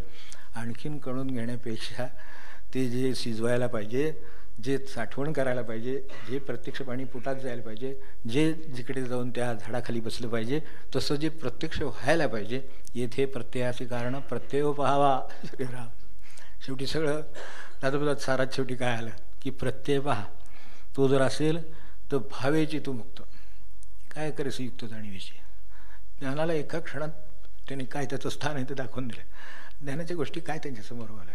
ज्याला अनुभवाचीच गोष्ट माहिती आहे त्याला ज्ञानाची काय गरज आहे. त्यामुळं अनुभवाची गोष्ट माहीत झाली की ज्ञानाची गरजही उरत नाही. आणि ज्ञानाने अनुभव येतो असं नाही, ज्ञान अनुभवाच्या आड येतं उलटं. आपण पहा कधी की ज्ञानी माणसालाच, काल आपला लीन होण्याचा विषय चालला होता ना, भूती लीन व्हावे सांगावे न लगेची, पण कोणाला? जो ज्ञानी आहे त्यालाही सांगावं लागतं, त्याच्याकडनं होणार नाही. कारण तो ज्ञानी आहे त्यामुळे तो शरण जात नाही. ज्ञान शरण जायला आड येतं. ज्ञानाने शरण जायला शिकवलं पाहिजे उलटं. म्हणून जे बुद्धिवादी आहेत त्यांना नेहमी माझं तेवढंच म्हणणं असतं, फक्त एकच माझे एक वाक्य आहे, फक्त तुम्ही बुद्धी चालवताच आहात ना, त्याने तुम्हाला परमेश्वर आहे किंवा नाही वगैरे सगळं काय ते चर्चा झाली. पाडगावकरांची कविता नाही का, तसं आहे ते. ईश्वर आहे असून काय ते कसे काय अन कोठे चुकले, ती शेवटी अवस्था आहे ती माणसाची. ज्ञानाच्या शेवटी होतं काय, कुठे काय अन कोठे चुकले. ईश्वर आहे अथवा नाही बसून करतो आता चर्चा. तू ईश्वर कुठे आहे, पण त्याच्या ठिकाणी ईश्वराचा अनुभवच नाही. ईश्वर आहे अथवा नाही बसून करीतो आता चर्चा, असं ते त्याच्यात येऊन गेले. तर ते का आलं तसं, तर हे चर्चेच्या पुढे गेलंच नाही. त्यामुळं अनेक वेळेला शास्त्रार्थ झाले, वेदांत झाले, त्याची भाषा झाली, सगळं झालं, समाधानाचा प्रश्न काय तो सुटला का. महाराज जे वेदांती माणसाला म्हणाले, तुम्ही आता वेदांत वाचला म्हणजे तुम्हाला आता काय ते समाधान मिळालेलंच आहे, त्यामुळे आता आणखीन इथं काय मिळणार आहे. तुम्हाला सगळा वेदांत वाचलं पण मला समाधान तेवढं मिळाले, मग म्हणले वाचून कौतुक. तो अनुभव देण्यासाठी होता, तो स्मरणात ठेवून सांगण्यासाठी किंवा चर्चेसाठी नव्हता. तो खरं सांगायचं तर आपल्या मुखी रामराम यावं, आपल्या मुखी भगवंत असावा, तो करता आहे याची जाणीव असावी, मला कर्तव्य आहे याची जाणीव असावी, ते करावं आणि त्याच्यावर सोडून द्यावं आणि आपण नामात आनंदात राहावं, यासाठी ते सगळा वेदांत मांडला. तो करून जर तुम्हाला समाधान नाही मिळालं असेल तर काय फक्त आहे त्या ज्ञानात आहे काय अर्धी गोणी होतं ते गोणी झालं. ते पोत्यो भार वृथा भार वाईजे माथा म्हटले ना, तसं आहे. तो आणखीन एक भार आणि वृथाच भार झाला. म्हणजे नव्हतं त्यावेळेला निदान ते वाचलं नाही तरी म्हणत होता मनुष्य, आता हे सगळं वाचलं त्यामुळे आणखीन वाचलंही म्हणावं लागतं, ते आणि भार वाढला, हेही माहिती ते माहिती. तसं तुका म्हणे होतो खरं काय तर भावेची तू मुक्त. म्हणजे अशी चीज आहे काय त्याचं वर्णन हे करण्यासारख्या किंवा करण्यासारखं नाहीच. ते भाव हे काय आहे, ते काय आहे ते भाव म्हणजे माणसाला खरोखर कळतं, म्हणूनच ते सांगावं लागत नाही आणि सांगता येतही नाही. भावाने मुक्त होतो त्यावेळेला अगदी साधं घ्यावं. आपल्याला भुकेचा भाव आहे काय, आणखीन काय वेगळ्या काय नोटीस येतात का आपल्याला की 15 मिनिटाच्या आत जेवून घ्यावे, 20 मिनिटाच्या आत, काय ही गरज नाही. काय भाव असतो त्यावेळेला अन्नविषय असेल तरी माझा. आता तो तितक्याच वेळात थोड्या वेळाने जेवलं की जातो आणि त्यातल्या त्यात जर समजा नावडीचं केलं असतं तर आणखीनच जातो वगैरे, हा तात्पुरता. पण भाव म्हणजे काय ते कळतं माणसाला, ते कळतं. तसं भगवंताबद्दल जर भाव असेल आणि काही सांगावंच लागत नाही. त्याला भक्ती कर म्हणून कशाला सांगायचं, तो त्याचाच आहे, तो त्याची भक्ती केल्याशिवाय कसा राहील, तो भक्तीच करेल. तेव्हा त्याच्यासाठी वेगळा काही भाव आणावा लागत नाही. चला आता भाव निर्माण झाला पाहिजे तर श्वासोच्छ्वासात काहीतरी अर्थ आहे वगैरे, अजिबात कुठेही बघायला येणार नाही, कारण ते होणारच, सहज आहे ते. तर तितक्या सहजतेला जाता यावं, भावमुक्त करतो तेव्हा देवा हे सर्वस्व माझं, म्हणजे तू म्हणजे सगळं सर्वस्व, काही नाही माझं म्हणून ज्याचं काही उरलं नाही त्याचं सगळं भगवंतच आहे आणि भगवंत सगळं त्याला द्यायला तयार आहे. ज्याची गरज आहे, ज्याने त्याचं समाधान बिघडणार नाही असं सगळं तो देतो. आपण मागतो ते समाधान देतच असं नाही, नंतर बिघडवतं पण, म्हणून तो जे देतो त्यात जो आनंद आहे तो कशात नाही. भावेशी तू मुक्त, खरं मुक्त व्हायचं असेल तर ज्ञानादेव तू कैवल्य, पण केव्हा की ज्ञानाचं परिवर्तन जेव्हा त्यांच्या वर्तनात झालेलं आहे तेव्हा त्यातून मग मुक्ती आहे. नाहीतर ज्ञानाचा भार आहे, वृथाभार बाई दे माता, तसं आहे. काय असं करशी तू युक्त, ते त्याची गरजच आहे असं नाही. खरं भावाने मुक्त होतो, त्या भावापर्यंत आपल्याला भजनात, म्हणून ते भजनात भाव असेल तर नुसत्या भजनांसुद्धा माणूस तरुण गेलेला आहे. काही नाही, नुसतं रामराम म्हणून तरुण गेलेले आहेत, ही गोष्ट खरी आहे. त्यांनी कुठलेही राम म्हणल्यानंतर कोणती प्रक्रिया होते वगैरे कशात पडले नाहीत. त्यांना माहिती आहे की राम म्हटल्यानंतर बस ते यांच्या रामकृष्णांच्या ह्याच्यात त्या गोष्टीमध्ये ते जसं त्या शास्त्रीबोधचं सांगितले, भागवत सांगणारे ते असं आहे तसं आहे, तो ऐकणारच, तो हा सांगतोय त्याच्या डोळ्यात गळागळा पाणी येते. ते म्हणले अरे काय झालं तुला, काय होतंय का? म्हणलं काय होतंय तुम्हाला काय सांगू, तुम्ही जे सांगता त्यामध्ये तो अर्जुन उभा आहे, तो मागे कृष्ण उभा आहे, मला डोळ्यासमोर सगळं दिसतंय, त्यामुळे माझ्या डोळ्यात पाणी येते. म्हणजे तुला जे मिळालं ते मला सांगून सुद्धा मिळालं नाही, शिकूनही नाही सांगूनही नाही. म्हणजे काय असेल भाव, तर त्याला नुसता कृष्ण परमात्मा दिसतो आणि तो त्याला सगळं सांगतोय. आणि काय हिताचा भाव असेल, एकमेकांच्या कल्याणाची काय काळजी असेल, एकमेकांचं सख्य कसं असेल, असं वाटूनच त्या डोळ्यात पाणी येते. तिथे तो भावाने गेलेला आहे, तिथे ज्ञानानं जाता येत नाही आहे. आणि नेणारा व्हेकल कोण, ज्ञान. हे उभं केलं कोणी, शब्दाने केलं. शब्द कोण बोललं, माणूस बोलला. तो कशाने बोलला, ज्ञानाने बोलला. ज्ञान कुठनं आलं, वाचनातनं आलं, म्हणजे तिथूनच आलं खरं म्हणजे. पण त्याला नाही मिळालं, ते ऐकणाऱ्याला मिळालं. तसं हे शेवटी भावाने कसं मुक्त होतं ते आपण समजून घ्यावं. काय करशी युक्त जाणीवेची, असलंच तर असू दे, पण ज्ञान आड येऊ नये म्हणजे झालं. बाहेर डोकं ठेवायला ज्ञान आड आलं नाही, कर्तृत्व आड आलं नाही म्हणजे मग असलं म्हणून कुठे बिघडलं, असंच लौकिकामध्ये त्याची पण गरज आहे. पण भाव हे कसं आहे, ही सगळी साधनं अगदी ज्ञानापर्यंत आपण बघा, ज्ञानापर्यंतची सगळी साधनं ही कशी आहेत, म्हणजे काही कुठे नाही तर काही कुठे नाही तर फरक सांगत बसत नाही. आपली वेळ संपली, आता 5 मिनिटात ते संपायचं. तर काय झालं की हे सगळं कुठेपर्यंत नेतं, तर थोडं पुढे असं नेतं. आपल्याला भवनदी ओलांडायची. ही सगळे जे ज्ञान हे सर्वश्रेष्ठ त्यातल्या त्यात. तर ज्ञान हे सर्वश्रेष्ठ, कारण समजुतीतनं सगळं येतं. तर त्यासाठी ज्ञानानं समजूत आली. तिनं कुठेपर्यंत जाता येतं, तर त्या नदीच्या ऐल तीरावर जाऊन ठेवतो ती त्याला. आता म्हणते तुझा आता तू हात सोडला, आता जाऊ कुठे मी. तेव्हा तिथे कोण नेऊ शकतो पुढे, तर भाव नेऊ शकतो. इतकं मला इथपर्यंत ज्यांनी आणलं आहे तो मला पलीकडे नेल्याशिवाय राहणार नाही. ही जी काय फिकर नाही मुझे तरन नाही, ते आहे ते. तो भाव आहे, तो मला असं म्हणतोय की तू पलीकडे गेल्याशिवाय राहणारच नाहीस. भाव माणसाचं जडाचा पक्षी बनवून टाकतो. हे भावात सामर्थ्य आहे. पक्षाला जशी चिंता नाही इथून उडाल्यावर पलीकडे जाईन का नाही, तो एकदा झेप टाकली की त्या तीरावर जाऊन बसलेला आहे. तसा भाव जे खरं ज्ञान आहे त्यांनी इथपर्यंत आणलं पाहिजे की बस आता त्याच्याशिवाय शक्य नाही, आता काय कुठलीही अडचण नाही, मला या ज्ञानाचीही काही गरज नाही, काय नाही, तिथपर्यंत आणून ठेवले आहे, खूप झालं, आता माझ्या ठिकाणी भाव निर्माण केलेला आहे, आता मी एका झेपेत पलीकडे जाईन, ही खात्री भाव निर्माण करतं. ते भाव म्हणजे हे पक्षाचं काम आहे, विमानासारखं काम आहे. इथून सुटलं की मधल्या पाण्याची चिंता नाही, भिजेन बुडेन गटांगळ्या खाईन भानगड नाही काही, इथून म्हणाला आणि तिथं जाऊन असला, असं ज्याला भाव. महाराजांचं एवढं आता आपल्याला कळलं, काय आपल्या स्वामींचं कळलं म्हणा, संतांचं कळलं म्हणा, आता काय नाही, आता फक्त उडी मारली आणि मी पोचणार, ही खात्री पक्षाच्या जागी असते, विमानाच्या जागी असते, माणसाच्या जागी असणार नाही काय. तो जिवंत आहे, त्याचा तो भाव जिवंत आहे, तर त्या ठिकाणी आणि त्याच्या ठिकाणी क्षमताही विलक्षण आहे, कारण त्याला त्याच्यासाठीच जन्माला घातलेला आहे. त्यामुळे तो हा इकडून तिकडे नुसता उडून ह्या झाडावरून त्या झाडावर बसेल, हा मुक्त व्हायला निघालेला आहे. तो भवसागर ओलांडणार म्हणजे ओलांडणार, त्याला ती नदी ओलांडणार म्हणजे ओलांडणारच. तर तो त्याला ती खात्री त्या सगळ्या ज्ञानाने, त्याच्या भजनाने, ऐकण्याने सगळ्यांनी द्यावी, म्हणजे मग त्याच्याकडनं ते होईल. इथून उडालो आणि महाराज मला तिथे सोडणार, ही त्याला खात्री झाली, त्याचं कामच झालं, तोच भाव. आणि तो असा विमानासारखी आणि अशी पक्षासारखी गती देतो. एवढं लक्षात ठेवलं तरी तो भाव निर्माण व्हावा. आणि भाव निर्माण होणं म्हणजे बाकी कसलेही भाव नसणं, एकच भाव असणं फक्त. बरोबर आहे. थांबूया, आपल्याला आनंद राहो, कृपा राहो सर्वांचा.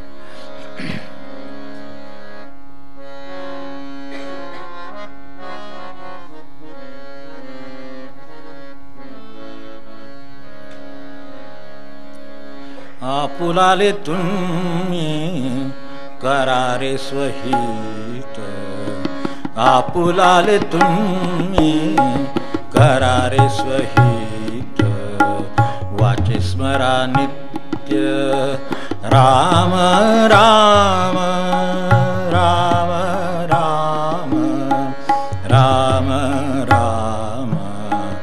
आपुलाले तुम्ही करारे स्वहित, आपुलाले तुम्ही करारे स्वहित.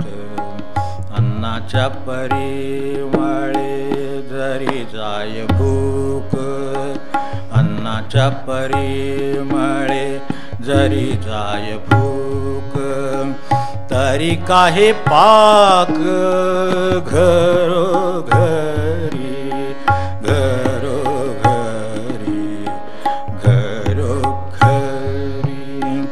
आपुलाले तुम्ही करारे स्वहित, आपुलाले तुम्ही करारे स्वहित.